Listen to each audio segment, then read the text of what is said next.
Have you ever felt too slow for life? Like everyone around you was rushing ahead, winning, shining, arriving, while you were still trying to take your first small, trembling step? This is the story of a snail, but not just any snail. It's the story of a dreamer in a shell, a creature so slow the world called it hopeless, yet so determined that even time itself paused to watch. And it all began on a morning drenched in sunlight, in a little garden behind a quiet house. Ethan sat by the window, his head resting on his arm, watching life happen without him. Outside, the garden bloomed, wildflowers swaying like dancers, butterflies twirling through air, ants marching with perfect rhythm. Ethan sighed. He was 13, small for his age, quiet and painfully slow. In school, he always came last. Last to finish homework, last to answer questions, last to be chosen for games. Sometimes even his friends joked, "Ethan, you are too slow, you move like a snail." He'd smile weakly, pretending it didn't sting. But deep inside it did, because maybe they were right. Maybe he really was too slow for this world. That morning, while his classmates raced their bicycles down the street, Ethan stayed inside. His mom's voice echoed faintly from the kitchen. "You'll find your pace, sweetheart. Don't rush what's meant to grow slowly." He couldn't quite understand what she meant. Not yet. He looked out the window again, and that's when he saw it. A snail, small and glistening, crawling across the rough stones toward the far end of the garden. It was almost invisible, its shell catching just a thread of sunlight. "Where are you even going?" Ethan whispered with a soft laugh. "You'll never get there." The snail kept moving, silent, steady, unstoppable. And something about that moment stayed with him. By afternoon, the garden was alive with sound. Bees hummed, crickets chirped. A gentle breeze made the flowers sway and whisper secrets. Ethan sat by the garden's edge, notebook in hand, sketching the small snail as it made its slow pilgrimage across the dirt. "You're really not giving up, huh?" he murmured. The snail, of course, didn't answer. It just pressed on. A group of butterflies fluttered past, their wings flashing bright blue. One landed on a rose nearby and giggled, "What's the point of crawling when you can fly?" The bees joined in. "At this rate, you'll reach the gate by next century." Even the grasshoppers laughed, leaping overhead like tiny green rockets. But the snail said nothing. It simply moved, each motion tiny, invisible, but forward. Watching, Ethan felt a strange tug in his chest. Why did he care so much about this snail? Why did this little creature's journey suddenly feel personal? Because maybe deep down he was just like it. Days passed. Ethan kept visiting the snail every morning, marking its progress with small stones. It wasn't fast, not even close, but it was steady. One night, though, a storm rolled in. A wild, angry storm that tore leaves from branches and sent soil swirling through the garden. Ethan woke to thunder and ran to the window, his heart pounding. The snail! He rushed outside barefoot, rain soaking his pajamas. The garden was a battlefield, puddles everywhere, flowers bent, and the small stones he'd placed were washed away. "Where are you?" he whispered frantically, searching the ground with a flashlight. At last he found it. The snail was half buried in mud, shell cracked but still moving, slowly, painfully, toward the same direction as before. Ethan knelt beside it, trembling. "Why don't you just stop? Isn't it too hard?" But even as he said it, the snail didn't stop, and Ethan didn't walk away. He lifted the snail gently, cleaned the mud off with his shirt, and set it back on a dry leaf. It paused for a moment, inch by inch. It began again.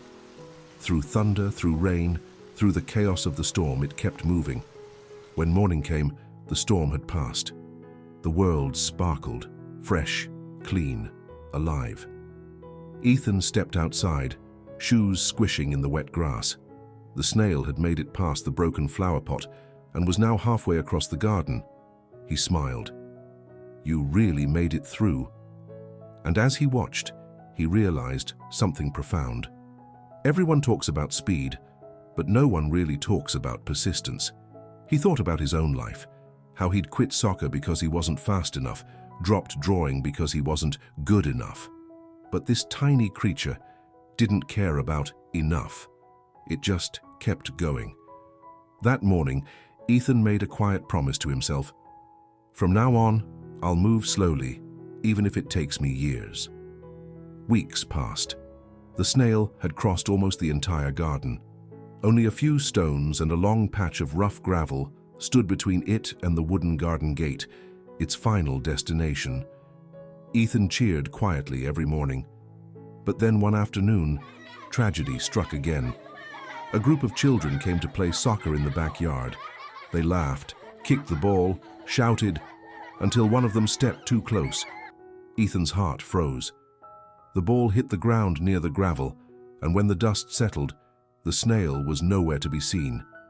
He ran across the garden, searching desperately, and found it, flipped on its back, struggling to move. Ethan's chest tightened. Tears filled his eyes. He lifted the snail, trembling. The shell was chipped again, the trail broken. "Why does everything hurt the ones who move slow?" he whispered. The snail's antennae twitched weakly, and somehow Ethan understood. Because being slow doesn't mean being weak. It just means carrying time differently. He placed it gently near the gravel and whispered, "Go on. I'll protect you till the gate." The next few days, Ethan watched over the snail like a guardian. He'd sit beside it doing homework, telling it stories, sharing his worries. "You know, people laugh at me too," he said one evening. "They say I'll never catch up. But maybe I don't have to." The snail moved, as if nodding. That night, when his mom came to check on him, she found him asleep beside the garden wall, the snail still crawling toward the gate. She smiled softly and whispered, "He's finally learning what patience means." The morning sun rose golden and wide. Dew clung to every blade of grass. Ethan stepped outside, sleepy-eyed, and gasped. The snail had reached the garden's gate. He knelt beside it, his heart pounding, eyes shining. "You made it. You actually made it." The snail rested at the wooden edge, still, peaceful.